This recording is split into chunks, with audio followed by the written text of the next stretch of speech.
انہم کانوا یسارعون فی الخیرات ویدعوننا رغبا ورہبا وکانوا لنا خاشعین، کہ یہ لوگ یسارعون فی الخیرات، اچھائی کے کاموں میں بڑھ چڑھ کر شریک ہوتے ہیں، جہاں دیکھتے ہیں کہ نیکی کا کام ہے، اچھائی کا کام ہے، خیر کا کام ہے، یہاں پر اللہ رب العالمین سے ہمیں اجر ملنے والا، فوراً اپنا مال، اپنا وقت سب کچھ صرف کر دیتے ہیں، اور وَيَدْعُونَنَا، اور ہمیں رغبت کے ساتھ، رہبت کے ساتھ پکارتے ہیں، وَكَانُوا لَنَا خَاشِعِينَ، اور ہم سے ہی ڈرنے والے ہیں۔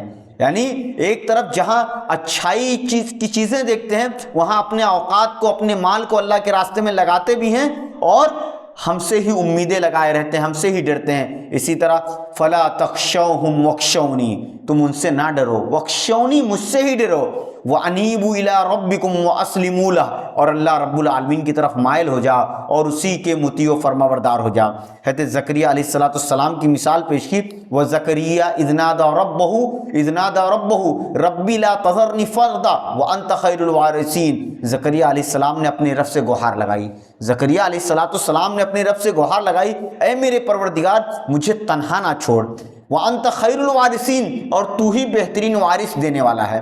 فَاسْتَجَبْنَا لَهُ، ہم نے اس کی دعا کو سنا، وَوَهَبْنَا لَهُ يَحْيَىٰ، ہم نے اسے یحییٰ دیا۔ آپ بتائیے زکریا علیہ السلام بڑھاپے کی عمر میں، قرآن مجید کے اندر پورا واقعہ ذکر ہے، انی وہن العظم منی واشتعل الراس شیبا ولم اکن بدعائک ربی شقیا، میری ہڈیاں کمزور ہو گئی ہیں، میرے بال سفید ہو چکے ہیں، ہاں لیکن اے میرے پروردگار میں تجھ سے کبھی مایوس نہیں ہوا۔ دعا کی بڑھاپے کی عمر میں تو اللہ رب العالمین نے کہا وَوَهَبْنَا لَهُ يَحْيَىٰ، اور ہم نے انہیں یحییٰ عطا کی۔ یہ نبی کا واقعہ ہے، لیکن دنیا کے اندر ایسے بے شمار واقعات ہیں کہ انسان بڑھاپے کی عمر میں اولاد سے مایوس ہے، اللہ نے اسے اولاد کی نعمت سے نوازا ہے۔ بہت سارے واقعات تاریخ کے اندر ملتے ہیں، سیرت کے اندر ملتے ہیں، موجودہ حالات کے اندر ملتے ہیں کہ اللہ رب العالمین نے 20-20 سال، شادی کے 20-20 سال بعد، 15 سال بعد انہیں اولاد سے نوازا۔ تو اللہ رب العالمین سے التجا کرنی چاہیے، فریاد کرنی چاہیے، اور اگر اللہ اولاد نہیں دے رہا ہے تو اس کے اندر بھی اللہ رب العالمین کی کوئی مصلحت ہے، مصلحت اس کے اندر بھی اللہ رب العالمین کی ہے۔ رب العالمین کا فرمان ہے عسیٰ ان تحبوا شیئا وہو شر لکم وعسیٰ ان تکرہوا شیئا وہو خیر لکم واللہ یعلم وانتم لا تعلمون، کہ بسا اوقات تم سمجھتے ہو کہ تمہارے لیے کسی کام کے اندر بھلائی ہے، عسیٰ ان تحبوا شیئا، تمہارے لیے کسی کام کے اندر خیر ہے حالانکہ اس کے اندر تمہارے لیے شر رہتا ہے، اور تم سمجھتے ہو کہ کسی کام کے اندر تمہارے لیے برائی ہے حالانکہ اس کے اندر تمہارے لیے اچھائی ہوتی ہے۔ اللہ بہتر جانتا ہے اور تم اس بہتر نہیں جانتے۔ تو اگر اولاد آپ کے ہاں نہیں ہو رہی ہے، یا اللہ نے آپ کو دولت سے نہیں نوازا، یا اللہ نے آپ کی دولت چھین لی ہے، تو اس میں بھی اللہ رب العالمین کی کوئی مصلحت ہے، اللہ رب العالمین کی کوئی حکمت ہے۔ ہم کسی آزمائش سے دوچار ہیں تو یہ اللہ رب العالمین کی کوئی نہ کوئی مصلحت اس میں پوشیدہ ہے۔ ہمیں ہر حال میں اللہ رب العالمین کا شکر ادا کرنا چاہیے۔ وَوَهَبْنَا لَهُ يَحْيَىٰ وَأَصْلَحْنَا لَهُ زَوْجَهُ إِنَّهُمْ كَانُوا يُسَارِعُونَ فِي الْخَيْرَاتِ وَيَدْعُونَنَا رَغْبًا وَرَهْبًا وَكَانُوا لَنَا خَاشِعِينَ۔ اسی طرح انابت اور رجوع کی عبادت ہونے کی دلیل، شیخ نے یہ جو آیت کریمہ پیش کی، اس آیت کریمہ کے اندر یہ تمام چیزوں کا ذکر ہے۔ اسی طرح مدد کے بارے میں اللہ رب العالمین نے ارشاد فرمایا ایاک نعبد و ایاک نستعین، ہم تجھ سے ہی تیری ہی عبادت کرتے ہیں، وہ ایاک نستعین، ہم تجھ سے ہی مدد طلب کرتے ہیں۔ یعنی قرآن مجید کی وہ سورہ جس کی تلاوت، جس کا پڑھنا ہر نماز کے اندر واجب ہے، بغیر اس کی قرات کے، بغیر اس کی تلاوت کے ہماری نماز نہیں ہے، قبول ہی نہیں ہے۔ سورہ فاتحہ کے بغیر ہماری نماز ہی قبول نہیں ہے۔ اس نماز کے اندر، اس سورہ کے اندر ہم بار بار دہراتے ہیں ایاک نعبد، اے پروردگار ہم تیری ہی عبادت کرتے ہیں، وہ ایاک نستعین، اور تو جس سے ہی مدد طلب کرتے ہیں۔ یہ ایاک، یہ حصر پر دلالت کرتا ہے، یعنی تیرے علاوہ ہم کسی کی عبادت ہی نہیں کرتے، تیرے علاوہ ہم کسی سے التجا و فریاد ہی نہیں کرتے۔ اسی طرح حدیث کے اندر ہے اذا استعنت فاستعن باللہ، جب مدد طلب کرو تو اللہ رب العالمین سے مدد طلب کرو، جب اللہ رب العالمین سے مدد طلب کرو۔ اسی طرح پناہ کے بارے میں آتا ہے قل اعوذ برب الناس ملک الناس قل اعوذ برب الفلق ودلیل الاستغاثہ، کہ اے نبی کہہ دیجئے، اے نبی پناہ طلبی کے لیے دلیل ہے کہ آپ کہہ دیجئے میں لوگوں کے پروردگار کی پناہ میں آتا ہوں، مزید ارشاد فرمایا آپ کہہ دیجئے میں صبح کے پروردگار کی پناہ میں آتا ہوں۔ اسی طرح استغاثہ، اذ تستغیثون ربکم فاستجاب لکم، جب تم اپنے رب سے استغاثہ کرتے ہو تو تمہاری فریاد کو قبول کرتا ہے۔ یعنی جتنی بھی عبادت کی قسمیں ہیں، عبادت کی نوعیتیں ہیں، وہ تمام کی تمام اللہ رب العالمین نے اپنے لیے خاص کی ہے۔ اور آگے ارشاد فرمایا کہ ذبح قل ان صلاتی و نسکی و محیای و مماتی للہ رب العالمین لا شریک لہ وبذالک امرت وانا اول المسلمین، اے نبی کہہ دیجئے میری نماز، میری عبادت، میری قربانی، میری زندگی، میری موت سب اللہ رب العالمین کے لیے ہے، جو دونوں جہان کا رب ہے، لا شریک لہ، اس کا کوئی شریک نہیں، وَبِذَالِكَ أُمِرْتُ، اور اسی بات کا مجھے حکم دیا گیا ہے، وَأَنَا أَوَّلُ الْمُسْلِمِينَ، اور میں پہلے مسلمانوں میں سے ہوں۔ اسی طرح حدیث میں ہے لَعَنَ اللَّهُ مَنْ ذَبَحَ لِغَيْرِ اللَّهِ، لعنت ہے، اللہ رب العالمین کی شدید وعید آئی ہے، پھٹکار آئی ہے، محرومی آئی ہے کہ جو شخص اللہ رب العالمین کے علاوہ کسی اور کے نام پہ ذبح کرے اس کے لیے شدید وعید آئی ہے۔ اللہ رب العالمین ہمیں توفیق دے کہ عبادت کی جتنی بھی قسمیں ہیں، عبادت کی جتنی بھی قسمیں ہیں، ہم ان تمام اقسام کو اللہ رب العالمین کے ساتھ خاص کریں، اللہ رب العالمین کے علاوہ کسی اور کو ان عبادتوں میں شریک نہ کریں۔ اگر ہم نے کسی اور کو شریک کیا تو تمام کے تمام شرک کے زمرے میں آ جائیں گے۔ اللہ رب العالمین ہمیں توحید کو سمجھنے کی توفیق عطا فرمائے اور شرک سے اجتناب کرنے کی توفیق عطا فرمائے، آمین۔ وآخر دعوانا الحمدللہ رب العالمین۔